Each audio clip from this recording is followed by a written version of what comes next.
अस्सलाम वालेकुम। हम बात करेंगे पैरासिम्पैथोमाइमेटिक की क्लासिफिकेशन के बारे में। हमने पैरासिम्पैथोमाइमेटिक जो कि इफ़ेक्ट देते हैं एसिटाइलकोलिन की तरह, उनको दो कैटेगरी में डिवाइड किया हुआ है, direct acting and indirect acting. अब डायरेक्ट एक्टिंग में क्या हो रहा होता है कि जो हमारे साथ जो हमारा जो मॉलिक्यूल्स होता है वो डायरेक्ट जाकर रिसेप्टर के साथ बाइंड कर देता है और वो फंक्शन स्टिमुलेट करता है कि वो एसिटाइलकोलिन की तरह फंक्शन परफॉर्म करे। जबकि इनडायरेक्ट में क्या होता है कि वो उसके साथ जाके बाइंड नहीं करता रिसेप्टर के साथ, जो एसिटाइलकोलिन का रिसेप्टर है उसके साथ जाके बाइंड नहीं करता, बल्कि जो एंजाइम है जो कि ब्रेक डाउन करवा रहा होता है एसिटाइलकोलिन की, जिसे हम कहते हैं एसिटाइलकोलिन एस्टरेज, उसको इनहिबिट कर देता है, उसको उसके साथ जाके बाइंड हो जाता है, उसको एसिटाइलकोलिन को ब्रेक नहीं होने देता। तो वो हम कह देते हैं वो क्या हो रहा है, इनडायरेक्ट एक्टिंग हो रहा है। अब हमने क्या, इनडायरेक्ट एक्टिंग में भी रिवर्सिबल एंड इरिवर्सिबल, कि वो रिवर्सिबल वो तो थोड़ी देर के लिए जाकर एंजाइम के साथ कोई रिसेप्टर्स या कोई केमिकल बाइंड हो गया और उसको एसिटाइलकोलिन को ब्रेक होने नहीं दे रहा, लेकिन फिर थोड़ी देर बाद डिटैच हो गया। लेकिन इरिवर्सिबल कि वो उसके साथ परमानेंटली बाइंड कर गया, उसको एसिटाइलकोलिन को ब्रेक डाउन करने से बचाने के लिए उसने परमानेंटली बाइंड कर दिया, जिसकी वजह से हमारी बॉडी में एसिटाइलकोलिन का लेवल बहुत ही बढ़ जाता है। वो भी हमारे लिए टॉक्सिक कंडीशन हो सकती है, पैथोलॉजी काज कर सकती है। अब डायरेक्ट एक्टिंग में हमने आगे डिवाइड किया हुआ है choline ester on the basis of their structure and choline alkaloids. अब कोलिन एस्टर में आगे acetylcholine, methacholine, carbachol and bethanechol आ जाता है। एंड कोलिन अल्कोलाइड्स में हमने on the basis of receptor nicotinic and muscarinic receptor के तौर पे इनको सब डिवाइड किया हुआ है। अगर इसके बाद हम एसिटाइलकोलिन जो कि प्रोटोड्रग है, अब प्रोटोड्रग किससे कहते हैं कि जो ऐसी क्लासिफिकेशन में से कोई ऐसी ड्रग जिसके अंदर ऑल कैरेक्टरिस्टिक्स हों, जिसको ऑल जो ड्रग्स के जो भी कैरेक्टर्स हैं वो वाले मौजूद हों, लेकिन उसका क्लिनिकल कोई यूज़ नहीं हो, क्योंकि उनके साइड इफ़ेक्ट्स बहुत होते हैं। हम कोई ऐसी ड्रग क्लिनिकली जो जिसका थेरेप्यूटिक इफ़ेक्ट ज़्यादा हो, साइड इफ़ेक्ट्स कम हो, हम वो ड्रग यूज़ करते हैं। लेकिन कोई ऐसी ड्रग यूज़ नहीं करते जो कि बहुत ज़्यादा साइड इफ़ेक्ट्स या एडवर्स इफ़ेक्ट कॉज कर रही हो। अगर हम बहुत स्पेसिफिक, अगर हमारा कोई प्रॉब्लम्स है तो हम सिर्फ उस प्रॉब्लम को ट्रीट करना चाहते हैं।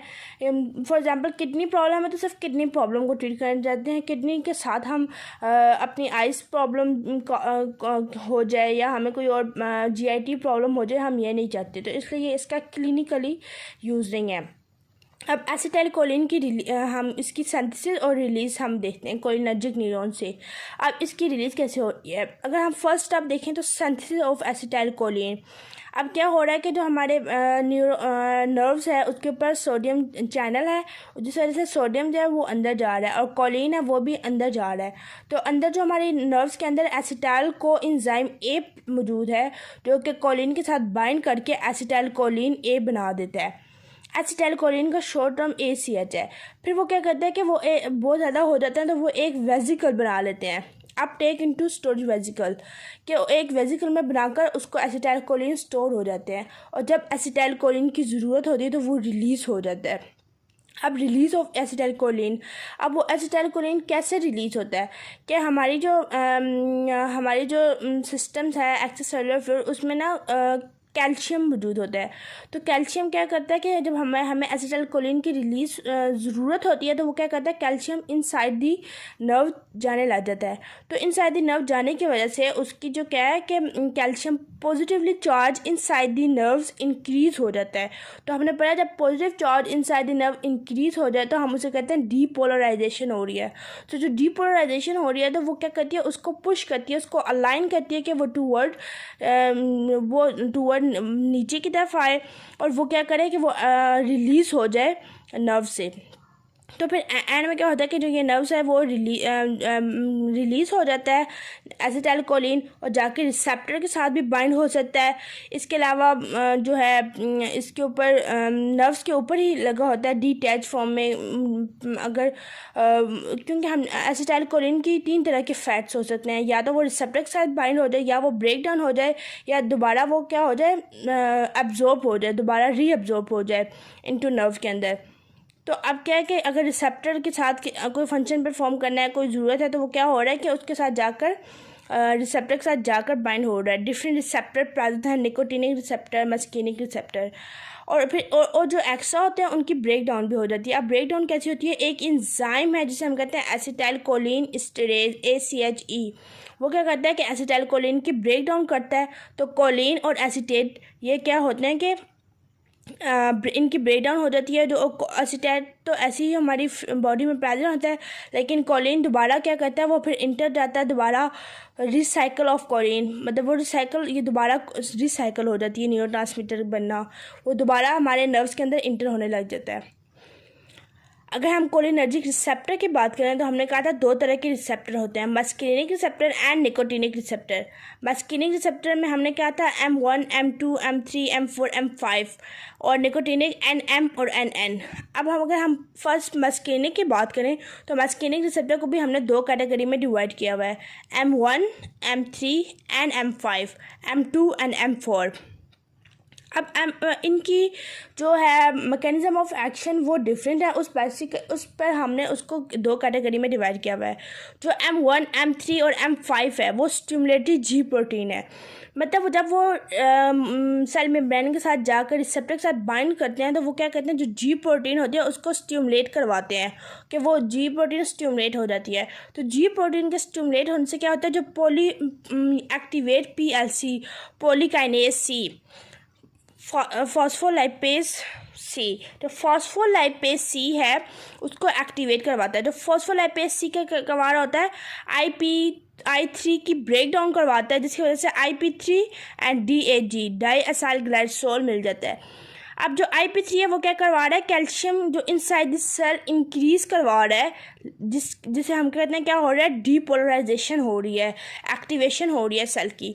और जो डाई असाइल ग्लाइसोल है वो भी क्या करवा रहा है, एक्टिवेशन कर रहा है प्रोटीन काइनेज C की।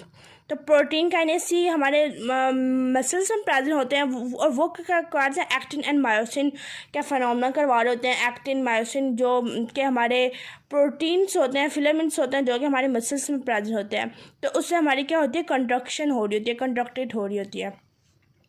अगर हम M2 और M4 की बात करें तो इसके लिए जो प्रोटीन है वो इनहिबिटरी जी प्रोटीन है। ये इनहिबिटरी जी प्रोटीन के साथ जाके बाइंड करते हैं, तो ये क्या करते हैं, जो इनहिबिट करते हैं एडिनाइल साइक्लेस को।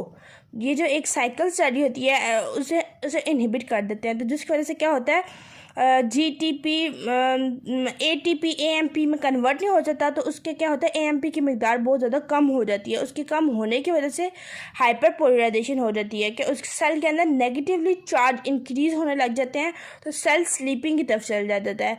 और जो पोटेशियम चैनल है वो भी एक्टिवेट हो जाता है इनहिबिटेड जी प्रोटीन की वजह से, वो भी हाइपर पोलराइजेशन की तरफ जा रहा है। अब यहाँ से देखो क्या कह रहा है कि हाइपर पोलराइजेशन का क्या मतलब, कि हमारे बॉडी के अंदर नेगेटिव चार्ज इंक्रीज हो रहे हैं, लेकिन कैल्शियम तो पॉजिटिव चार्ज है। तो ये हमने देखना है कि जो हमारे पास फिजियोलॉजिकली जो हमारे पास कैल्शियम चैनल है वो किधर मौजूद होते हैं, इंट्रासेलुलर बहुत ज़्यादा होते हैं। जैसे ही वो गेट ओपन होता है तो वो बाहर की तरफ निकलने लग जाते हैं, क्योंकि अंदर हम कह रहे हैं कि नेगेटिव चार्ज बढ़ रहा है। तो नेगेटिव चार्ज कैसे बढ़ेगा, जब वो पॉजिटिव चार्ज जो अंदर मौजूद है वो बाहर निकलेगा।